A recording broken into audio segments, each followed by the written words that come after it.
Bonjour à toi, bienvenue dans ce nouvel épisode du podcast Bien dans ta boîte. Aujourd'hui, je te retrouve jour de canicule, donc l'enregistrement va être intense pour se parler d'un sujet qui est dans le top 3 des trucs qui reviennent le plus souvent chez les pros de l'accompagnement, des peurs les plus fréquentes chez les pros de l'accompagnement, c'est le fameux « et si je changeais encore de direction dans 6 mois, et si je changeais encore de positionnement, et si je changeais encore de méthode dans 6 mois ».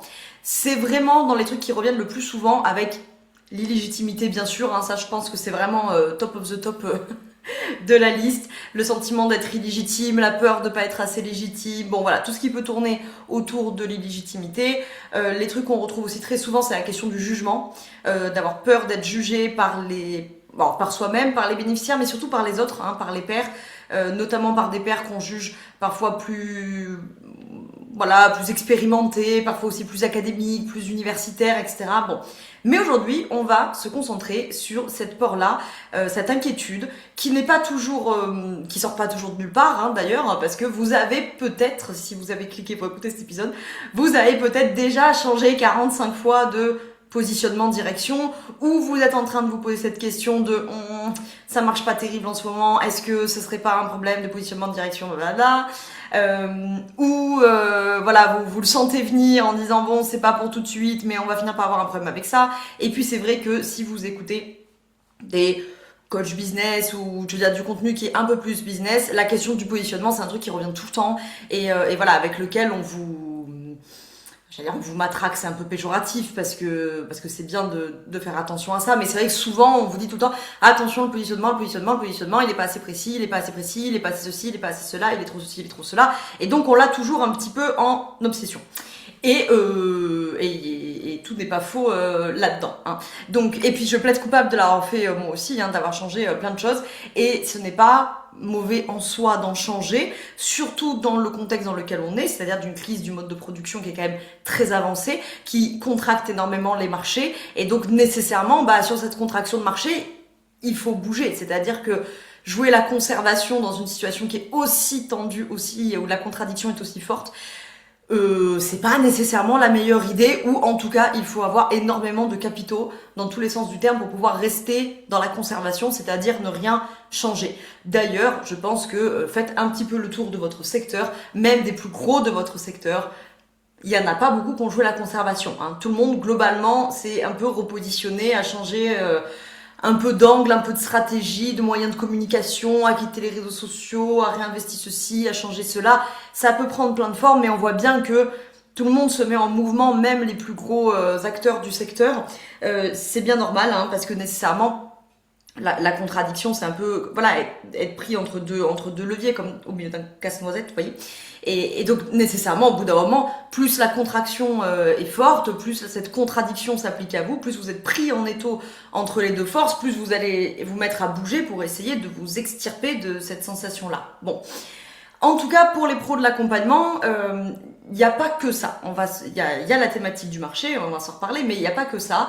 Et souvent, on a d'habitude, j'ai envie de dire, tendance sur ces phénomènes, comme là par exemple, changer de positionnement, changer de direction, à individualiser et à psychologiser, comme d'habitude, la thématique. Donc on n'a pas du tout un problème, comme d'habitude, systémique, global, structurel, non, c'est toi en particulier qui a un problème parce que tu changes tout le temps de positionnement, parce que tu changes de direction, c'est toi parce que tu es instable, c'est toi parce que tu as le syndrome de l'imposteur, c'est toi parce que je sais pas quoi, bon.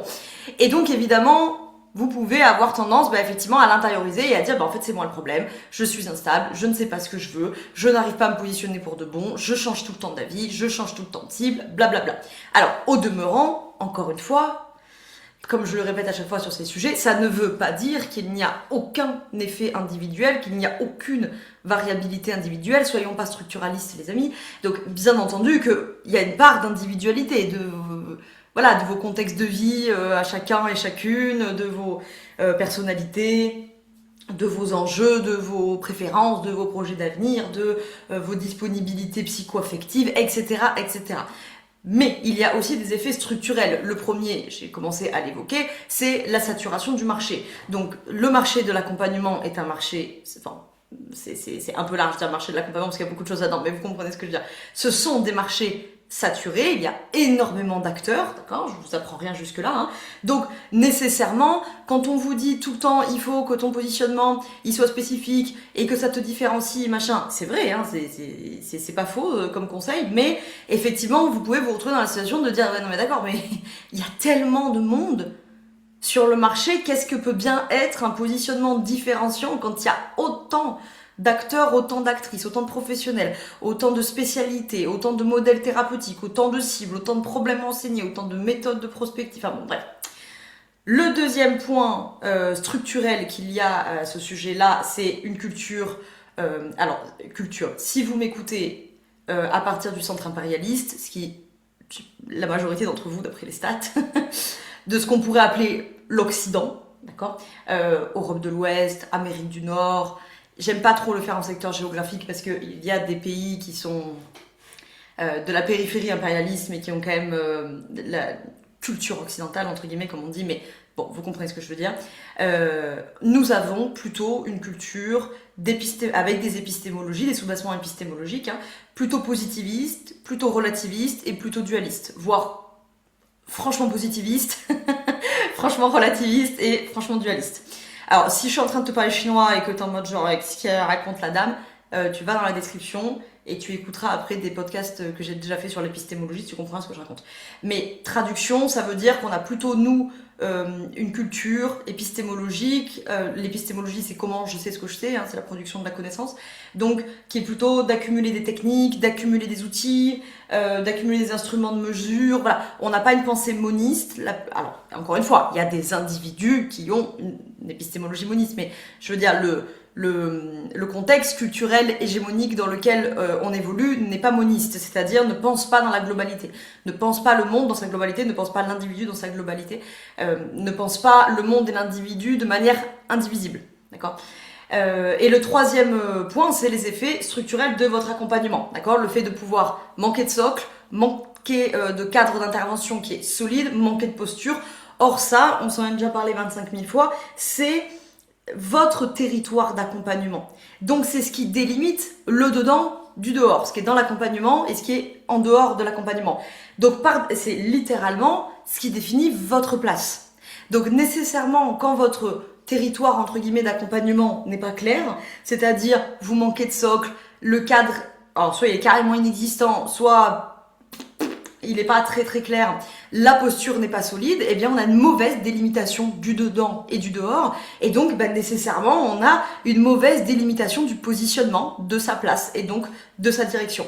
Donc si vous avez un marché de l'accompagnement saturé, une culture d'épistémologie, on l'a dit, positiviste, relativiste, dualiste, vous avez ces problèmes d'effets structurels dans votre accompagnement, votre posture n'est pas solide, et où votre cadre d'intervention il n'est pas assez bien défini, et où vous manquez de socle, plus les effets individuels, peut-être que en ce moment dans votre vie vous êtes dans une grande période de transition, peut-être que dans votre vie vous êtes dans une période de réflexion, enfin bon voilà, ça après c'est les effets individuels de chacun. Bah si vous cumulez tout ça, c'est sûr que vous allez faire la girouette, c'est sûr et certain. Donc nécessairement vous allez vous retrouver dans la situation de changer de direction et de positionnement tous les 6 mois. Donc je vous propose qu'on regarde tout ça en détail et qu'on commence par premier point, vous ne manquez pas d'outils. Je vous l'ai dit 25 000 fois. Je vais vous le redire, vous ne manquez pas d'outils, vous manquez de structure de fond. Si vous êtes dans la situation de changer de positionnement tous les 4 matins, de changer de direction tous les 4 matins, ou d'avoir peur de le faire ou de continuer à le faire, d'accord, vous ne manquez pas d'outils, vous manquez de structure de fond. Je sais, je radote, hein, pour celles et ceux qui connaissent bien mon travail, mais il faut que ça rentre. Donc, je vous en rappelle à ma métaphore de la maison d'accompagnement. Vous vous rappelez ? En gros, imaginez que votre accompagnement, votre activité d'accompagnement, c'est une maison. Bon, vous passez trop de temps, la plupart d'entre vous, vous passez trop de temps à chercher des nouvelles couleurs pour vos volets et à repeindre les murs, alors que votre maison est construite sur des sables mouvants. Il y a une question de priorité à retravailler, d'accord ? Comme cette maison est sur des sables mouvants, c'est le papier peint qui tient les murs, comme disait mon prof en psycho. Vous m'avez déjà entendu, je pense, répéter cette expression parce qu'elle m'avait marqué. Vous passez votre temps à être là, genre, est-ce que je ferais pas les volets en bleu? En même temps, je trouve que le rouge, c'est mieux. Est-ce que je ferais pas un petit peu des deux, un peu rouge, un peu bleu? Ou peut-être je fais un mélange des deux, je fais du violet. Vous êtes en train de vous casser la tête là-dessus, alors que littéralement, votre maison d'accompagnement, elle est sur des sables mouvants. Donc, nécessairement, comme la maison bouge, vous êtes tout le temps obligé de changer d'axe et de repositionner parce que sinon, votre maison, elle fout le camp. Donc, là, je veux vous épargner 183 heures de prise de tête, le pourquoi, du comment, en fait, je suis comme ça, et qu'est-ce qui va pas chez moi, et est-ce que ça serait pas un petit peu ma faute quand même, et est-ce que c'est pas moi qui suis instable, et est-ce que c'est pas un problème de position de sauveur, est-ce que c'est pas ma construction du monde, il faudrait que je refasse un tirage de tarot, arrête de te torturer, t'es juste pas basé. D'accord? La maison d'accompagnement, dans la métaphore, là, elle n'est pas basée, il n'y a pas assez de base. Elle est construite sur des sables mouvants, ça bouge tout le temps, et donc pour pas que ça s'écroule, pour pas que ça foute le camp, tu es aussi obligé de bouger tout le temps et d'être toujours un petit peu obligé de te réaxer. C'est pour ça que tu gigotes tout le temps et c'est pour ça qu'il y a toute la structure qui bouge. Ça fait 5 ans, on est en quelle année? 2026? Ça fait 5 ans que je donne la formation sur la posture. Tu sais que tu connais, j'imagine. En tout cas, si tu suis mon travail depuis longtemps, si tu me découvres et que tu es en mode genre de quoi elle parle, en 2 secondes, c'est une formation donc, où je forme les pros de l'accompagnement, donc depuis 5 ans, enfin depuis 2021, 2022, 2023, 2024, 2025, 2026, donc ça fait 6 ans, vu qu'on compte 2021. Bon, vous avez compris l'idée, hein, on n'est pas un an près. Justement sur ça, d'accord, sur le fait de sortir d'une pratique d'accompagnement bricolée, floue, suradaptée à une pratique d'accompagnement qui dit ok, c'est là que j'habite, c'est comme ça que je pratique, je ne pratique pas de cette manière-là, et donc j'ai une pratique qui est solide, et donc j'ai une posture qui est assise et qui est zen du coup. Parce que du coup ça met tout le monde en sécurité, parce que le cadre d'intervention, il est clair, il est solide, et donc on sait réagir et on sait se positionner. Et donc, ça c'est pour celles et ceux qui ne me connaissent pas et qui ne comprennent pas ce que je raconte. Les pros de l'accompagnement que je forme, qui sont très très majoritairement des coachs et des thérapeutes, 99% du temps, sérieux, n'ont pas de problème de compétence sur leurs outils. Tu vois ce que je veux dire? C'est-à-dire que les pros de l'accompagnement que j'ai en formation sont coach de vie, coach pro, coach de relations, sont sophrologues, sont naturopathes, sont thérapeutes de la famille, sont thérapeutes énergétiques, des fois il y a des astrologues, etc. Peu importe, mais je veux dire, vos métiers, vous les connaissez. Et moi, je vais pas vous apprendre ça. Quand j'ai des sophrologues, des naturopathes en formation, moi je suis pas là pour leur apprendre à être naturopathe dans le sens faire des bilans, faire des recommandations, faire des protocoles. Elles savent très bien, je dis elles parce que c'est quasi tout le temps des femmes, mais messieurs vous n'êtes pas exclus, mais elles savent très bien leur métier technique, on va dire ça comme ça. Quand elles viennent à moi, elles sont formées à leur métier, elles connaissent très bien leur métier. Ce qui manque, c'est tout ce qu'il y a en dessous, entre guillemets. Quand je dis en dessous, c'est vraiment dans le sens les fondations, les fondamentaux, dans les deux sens du terme, fondamentaux parce que c'est très important, et fondamentaux parce que c'est les fondations. C'est ça qui fait que vous manquez à la fois de solidité et à la fois de cohérence. Et quand vous manquez de solidité et ou de cohérence, vous allez vous retrouver avec des problèmes type sentiment d'être illégitime. Forcément, si vous vous sentez pas solide, pas cohérente, je vais parler au féminin majoritaire puisque c'est majoritairement des femmes, d'accord? Si vous vous sentez pas solide, pas cohérente, il y a un moment où forcément qu'il y a un truc qui dit oulala, il y a un truc qui va pas, donc vous vous sentez légitime. Forcément, deuxième point, vous avez peur d'être jugé. Forcément. Notamment, on se l'a dit au début, par les autres praticiennes, notamment ceux que vous jugez plus expérimentés et ou plus académiques et ou plus universitaires, etc. Le syndrome de l'imposteur, entre guillemets. Le vampirisme énergétique pendant vos séances, parce que si vous manquez de solidité et de cohérence, vous allez vous faire absorber pendant toutes vos séances. Et vous finissez avec une pratique qui est un tiroir fourre-tout, grosso modo. Pas parce que vos outils sont mauvais, souvent c'est pas ça, mais parce que vous n'avez pas répondu à la question fondamentale qu'il y a là-dessous, c'est à partir de quelle lecture du monde est-ce que j'accompagne mes bénéficiaires, c'est-à-dire mes clients ou mes patients selon vos pratiques, d'accord? C'est ça l'épistémologie, c'est à partir de quelle lecture du monde est-ce que j'accompagne. Ça c'est de l'épistémologie précise, l'épistémologie c'est plus large que ça, mais dans votre cas à vous en tant que pro de l'accompagnement, c'est ça la question. D'accord ? Ce qui n'est pas une question vite répondue, hein. C'est vraiment pas une question vite répondue. Mais le cadre à partir duquel vous comprenez ce qu'est un problème, comment est-ce qu'on pose le problème en question avec le bénéficiaire, qu'est-ce qui permet une transformation, c'est quoi un sujet, c'est quoi une relation, etc. Tant que tout ça n'est pas clair, vous allez continuer à vous disperser. Et je vous invite à prendre une seconde, si vous êtes en train de m'écouter en vous disant oui, évidemment tout ça je sais.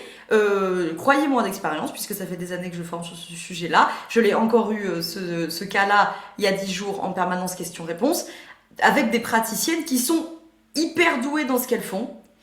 Mais quand tu interpelles 2 secondes, juste pour savoir si on se parle de la même chose, peux-tu me donner ta définition de ce qu'est la transformation, juste pour voir si on est raccord ou pas? C'est le blanc. Et ça nage un petit peu comme ça. La transformation, c'est voilà. Et oui, en fait, c'est pas si simple que ça à expliquer quand même. Et donc, toutes ces questions-là, c'est pour ça que je dis, elles sont pas vite répondues, bien sûr, mais c'est quoi un problème? Hein, non mais franchement, on vous explique tout le temps, on vous dit oui voilà, la demande du bénéficiaire, elle doit répondre aux problèmes qu'il rencontre, c'est la différence entre l'état actuel et l'état souhaité, blablabla. Moi aussi je vous enseigne ça dans la journée 2 de la formation, d'accord, mais on part comme ça, tous billes en cours en disant on est tous d'accord, il y a un présupposé, hein, le bénéficiaire vient avec un problème et notre travail c'est de travailler sur ce problème d'une manière ou d'une autre. C'est quoi un problème ? C'est quoi un problème ? C'est un désir qui n'est pas satisfait, c'est une contradiction, c'est une frustration, c'est un truc qui nécessite un changement de point de vue, c'est un obstacle, c'est forcément dépassable, ça l'est pas forcément, qu'est-ce qu'on fait si ça l'est pas ? Vous voyez, ça pose plein de questions. C'est le cas de la même manière, je vous bassine souvent cet exemple-là sur la transformation ou le changement. Parce que vos bénéficiaires, quand ils viennent vous voir, ils viennent toujours d'une manière ou d'une autre parce qu'ils veulent un changement. On est d'accord. Ils veulent toujours, d'une manière ou d'une autre, que la situation change, ou que leurs croyances changent, ou que leur vie change, ou que leur couple change, ou que leur état d'esprit change. Bon, donc d'une manière ou d'une autre, ils viennent pour une question de changement. C'est quoi le changement ? Je vous invite à répondre à cette question. Et vous allez voir que, alors peut-être il y en a parmi vous qui ont déjà bossé tout ça, notamment les anciens élèves. Mais pour celles et ceux qui peut-être n'ont pas encore travaillé ça, vous allez voir que c'est pas si simple. C'est quoi le changement ? Qu'est-ce qui génère un changement, une envie de changement ? Comment on est censé faire advenir un changement ? Est-ce qu'il arrive forcément ? Est-ce que le changement, il est matériel ? Est-ce que le changement, il dépend des idées ? Est-ce que le changement, il dépend d'un point de vue ? Est-ce que... Il y a plein de positionnements épistémologiques différents. Et de la même manière, après, vous travaillez avec du contenu. Vous voyez, vous dites, moi, je suis une spécialiste, par exemple, des relations. Hein, je pense à toi, Mathilde, si tu passes par là, puisque c'est un de tes sujets. C'est quoi une relation ? C'est défini comment dans votre accompagnement ? Vous considérez, si par exemple, vous avez un bénéficiaire qui vient et qui vous parle de quelqu'un dont il est... plus ou moins amoureux, amoureuse, mais il n'y a pas de... Ils sont pas en lien, ils se fréquentent pas. Est-ce que vous considérez que c'est une relation ou pas ? Est-ce que vous considérez que du coup vous accompagnez ou pas ? Est-ce que c'est pertinent ? Est-ce que ça rentre dans votre cadre ou pas ? Okay. Vous dites, moi mon travail c'est d'accompagner les individus à se découvrir en tant que sujet. C'est quoi un sujet ? Bon, je vais pas vous faire toutes les options de la philo, vous avez compris l'idée, ok ? Le deuxième point que je voulais qu'on aborde dans cet épisode, c'est que le fait de changer tout le temps de direction n'est pas nécessairement un problème d'instabilité. On s'en est parlé un petit peu en introduction, je développe un petit peu ce point-là.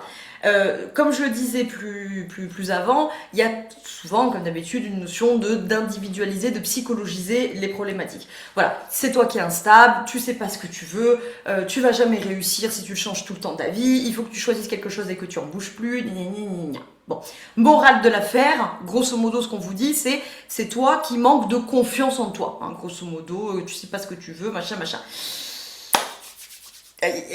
Ça j'en ai déjà parlé 1000 fois, énorme douille libérale à l'horizon, comme d'habitude, hein, on résume un problème qui est quand même très complexe et très profond en un truc un peu superficiel et super flou, genre tu manques de confiance. Ok, admettons, super, mais et du coup, tu dois avoir plus confiance. Eh ben super. ben merci Jean-Michel, c'est top. Et comme Jean-Michel, en plus, il t'a fait payer 5000 boules pour te dire ça, je vais te dire un truc gratuitement et qui sera plus efficace. Quand ton référentiel n'est pas clair, il est évident que tout est fragile et que tout est bancal.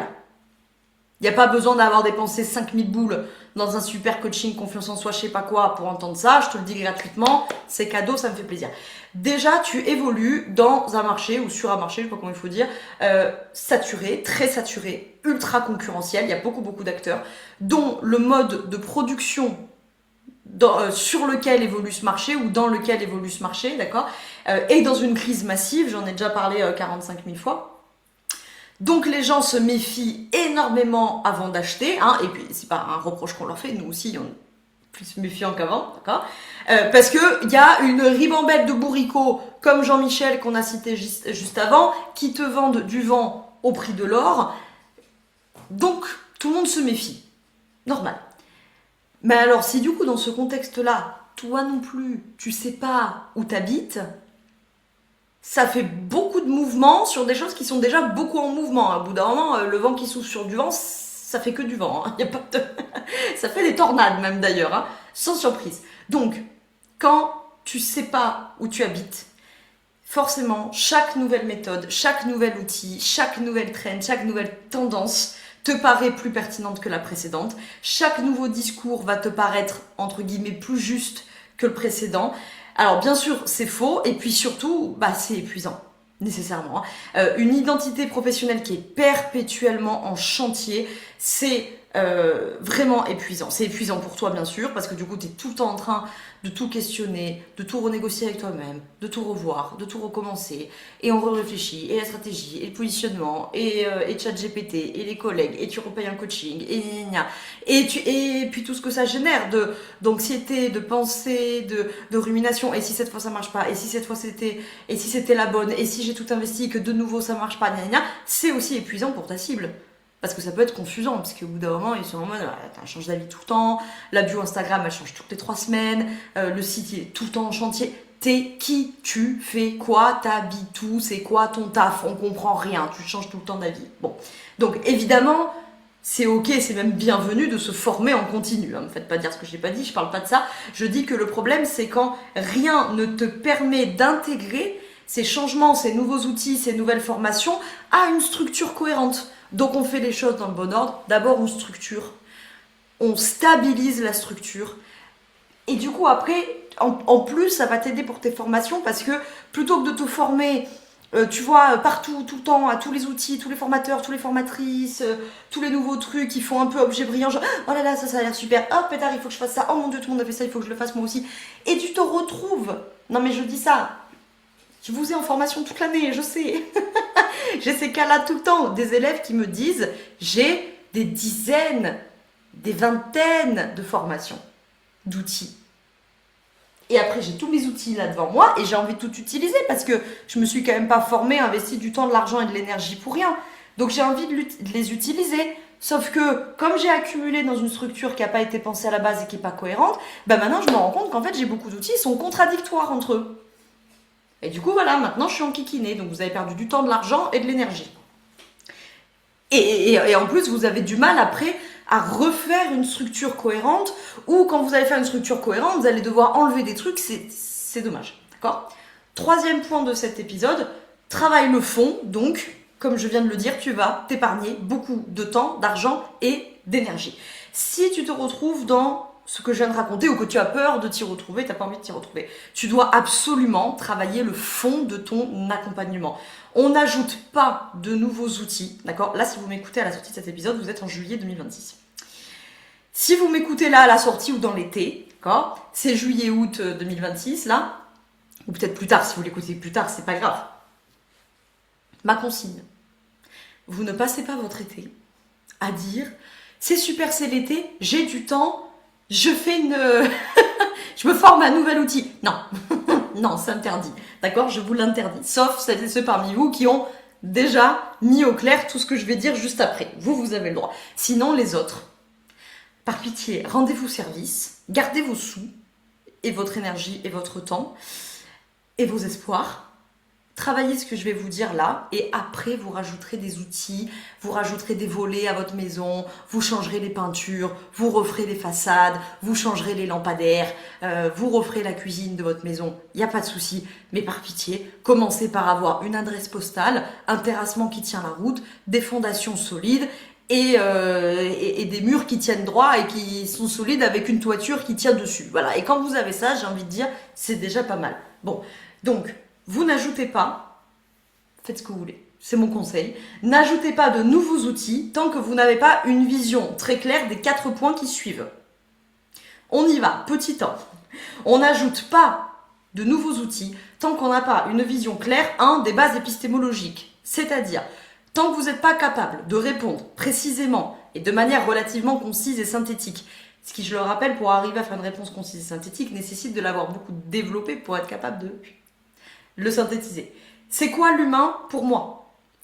C'est quoi la transformation? Comment est-ce que cette transformation advient? C'est quoi la liberté? C'est quoi le choix? Comment est-ce qu'on obtient de la connaissance? Tout ça, il y en aurait d'autres, mais j'ai envie de dire, c'est déjà, vous avez ça, c'est déjà pas mal. Tant que ça, c'est pas clair, on n'ajoute pas de nouveaux outils.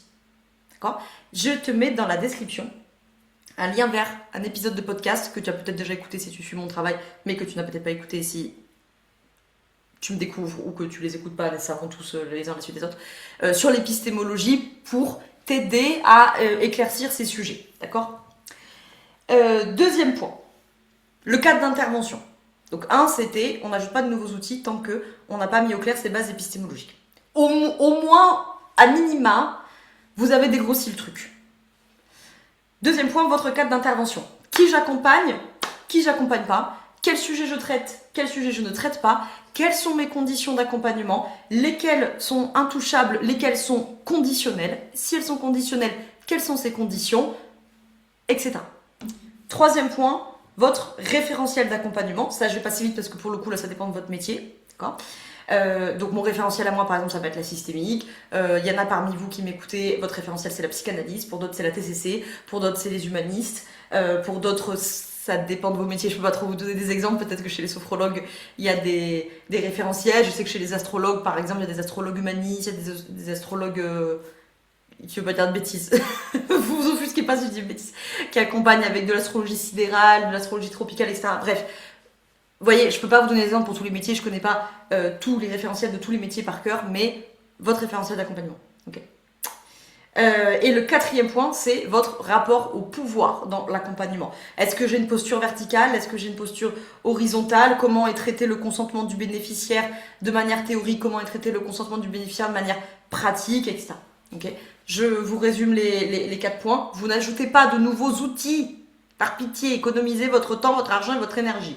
Dans les formations, outil 1, outil 2, outil 3, je sais pas quoi. Vous avez envie de vous former un nouvel outil, posez-vous d'abord ces 4 points. Est-ce que je suis très au clair sur mes bases épistémologiques? Comment je sais ce que je sais sur l'humain, sur le changement, sur l'accompagnement? 2, mon cadre d'intervention, qu'est-ce qui est dedans et qu'est-ce qui est dehors de mon accompagnement?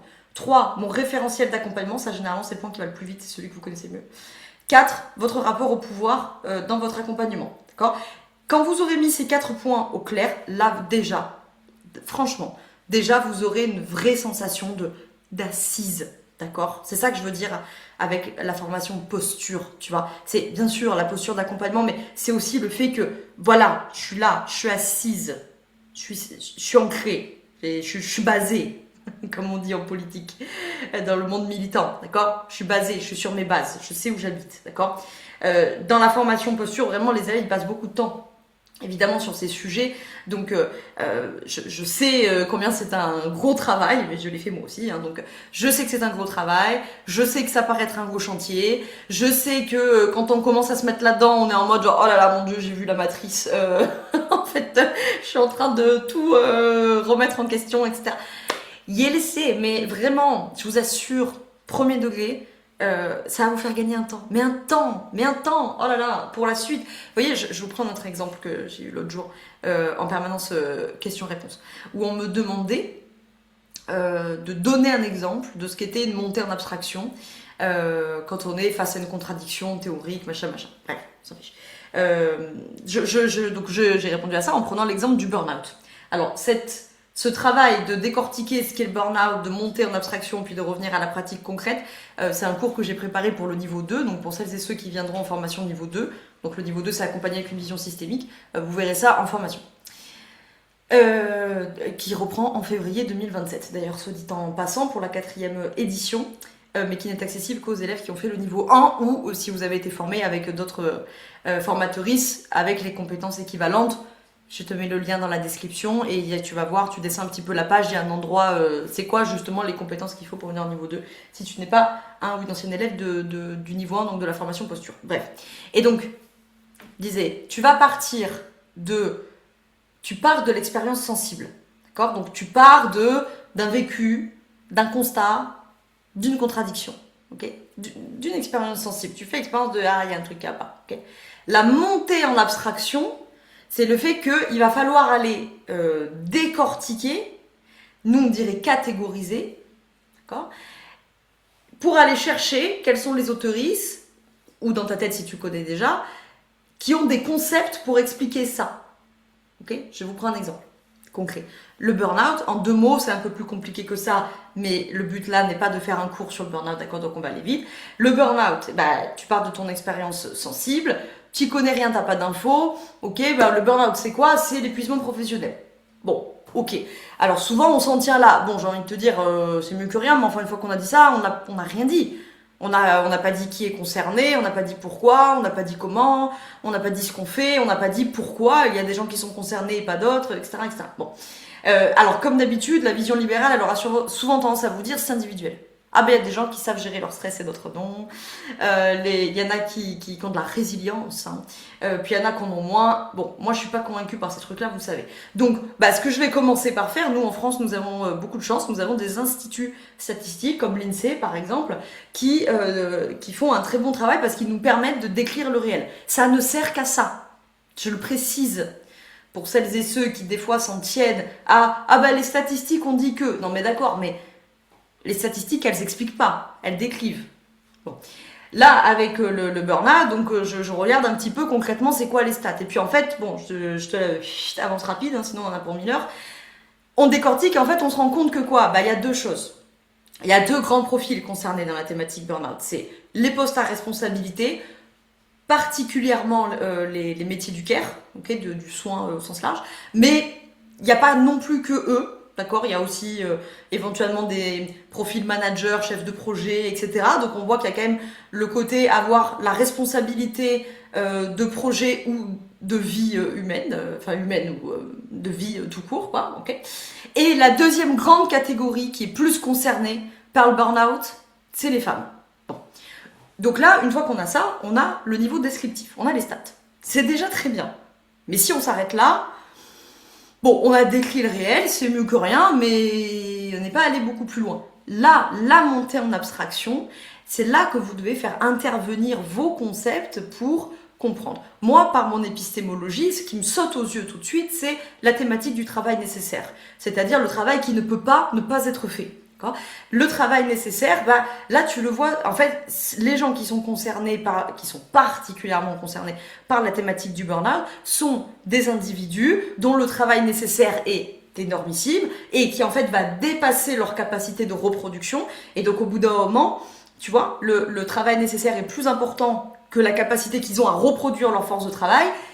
Donc nécessairement, comme moi mon épistémologie a une vision historique, tu vois bien que plus le temps passe, plus nécessairement les réserves s'épuisent parce qu'au bout d'un moment tu peux pas les reproduire, ok? Et notamment sur la question des femmes, même d'ailleurs pour les professionnels du care au sens large, du soin, eh bien on voit que cette thématique-là de la reproduction de la charge de travail, elle est fondamentale puisque j'en ai déjà fait 45 000 épisodes, c'est les femmes qui ont la charge de la reproduction dans le pays et qui est un travail non rémunéré. Okay. Reproduction, il faut l'entendre, c'est pas juste la reproduction biologique, c'est la reproduction de la force de travail d'elle-même, de tout le monde, de toute la société, et la reproduction effectivement aussi des enfants, puisqu'ils ne peuvent pas se reproduire tout seuls, ce sont des petits êtres qui ne peuvent pas se reproduire eux-mêmes pendant un long moment. Bon, là, je te passe la fin de l'analyse, on verra ça dans la formation niveau 2 pour celles et ceux qui viennent. Là, ce qui m'importe, c'était de t'illustrer le fait que pour faire ce travail-là de compréhension, je vais donc chercher dans mes concepts. Si ton épistémologie, elle n'est pas claire, tu fais comment ? Tu fais comment quand tu es confronté à une réflexion sur ta pratique et tu arrives face à une contradiction et là il faut aller mobiliser des connaissances. Mais alors c'est normal que tu n'aies pas les connaissances de tout le temps, partout, sur tous les sujets. Enfin je veux dire, à un moment donné tu n'es pas une encyclopédie vivante. Donc voilà, moi le burn-out c'est pas mon sujet de spécialité. Je suis pas du tout une experte du truc. Donc du coup il faut bien que j'aille chercher des gens qui eux ont déjà réfléchi ces questions-là. Bon d'accord. Mais alors si ton épistémologie elle est pas claire, tu vas chercher où ? Partout.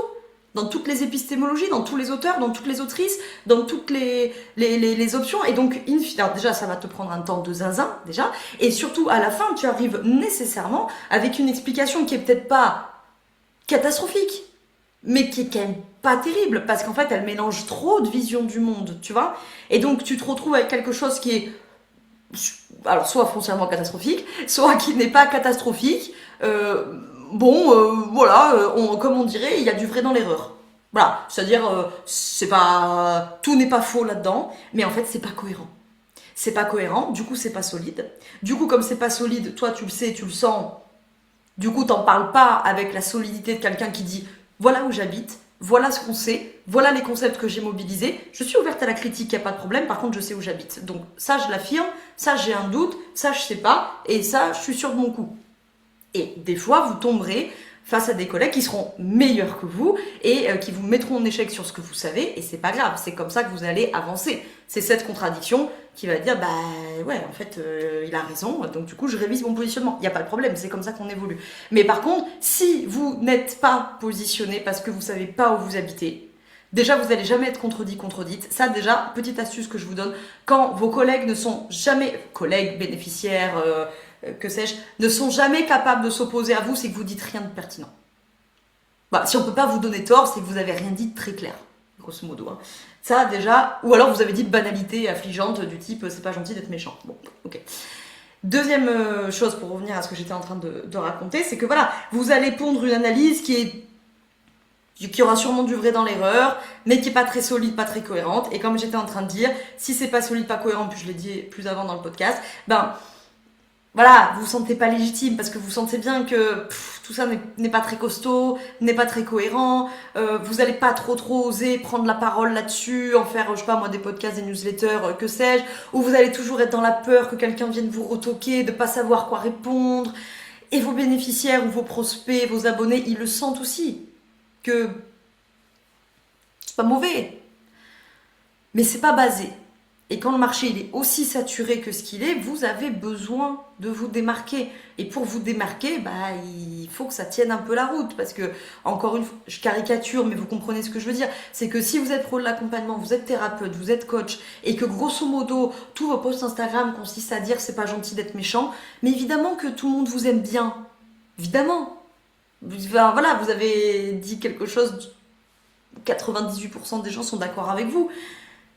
Par contre, vous démarquez pas beaucoup.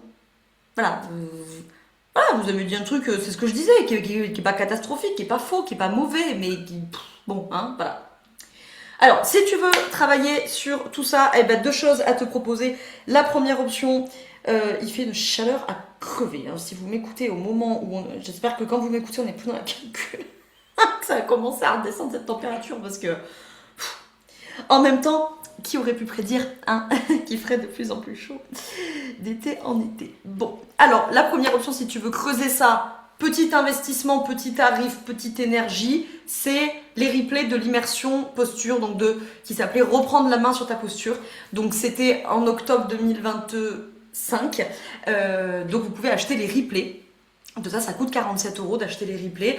Donc ça va te permettre de clarifier tous les sujets là qu'on a évoqués pour arrêter de te perdre, pour retrouver de la clarté. Donc c'est les replays des 3 lives, plus le cahier d'exercice pour t'exercer.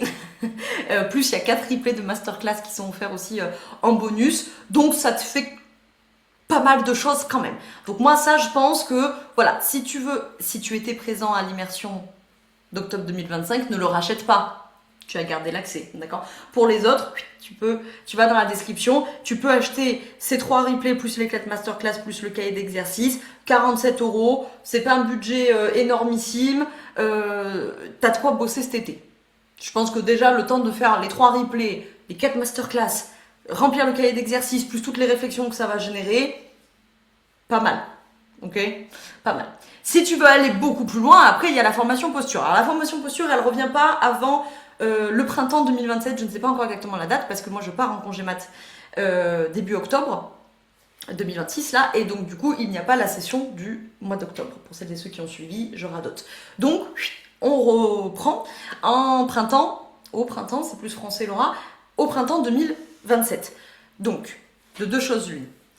La première, c'est que si ça t'intéresse ou si ça peut t'intéresser, le conseil que j'ai donné, c'est t'inscrire sur la liste d'attente. Parce que ça, c'est gratuit, c'est sans engagement. C'est juste que du coup, tu recevras un mail quand j'aurai calé la date pour dire coucou, la formation posture, elle revient sur tel format, à telle date, de telle date à telle date. Voilà, comme ça, au moins, tu loupes pas les infos. Et si d'ici là, ça t'intéresse plus, et ben, tu cliqueras sur ceux des abonnés et puis tu auras plus le mail. Donc ça, c'est la meilleure chose à faire. Si ça peut t'intéresser, tu t'inscris sur la liste d'attente. Le lien, il est dans la description. Et la deuxième chose à dire, la formation posture, si ça peut vous intéresser, ça pour le coup, bon là c'est le summum du summum, hein. C'est-à-dire que tout ce qu'on s'est raconté aujourd'hui, vous allez le voir. Cette formation posture, c'est pour passer, comme je vous l'ai dit tout à l'heure, d'une pratique qui est bricolée, une pratique qui est floue, une pratique qui est suradaptée aussi, je vous connais les positions de sauveur par cœur, à une pratique qui est claire, qui est stable et qui est sécure. Sécure pour toi, praticien, praticienne, et sécure pour tes bénéficiaires. Donc tu l'as compris, cette formation posture, c'est pas des outils.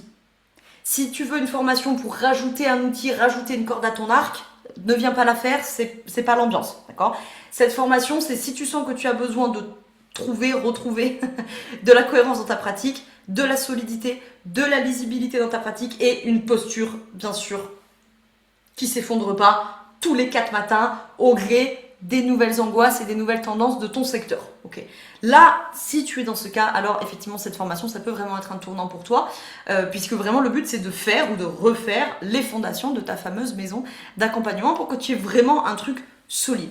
De toute façon, vous ne pouvez pas rejoindre cette formation sans l'appel découverte, sauf si vous êtes, bien sûr, si on se connaît, si vous êtes des anciennes du coaching ou des trucs comme ça.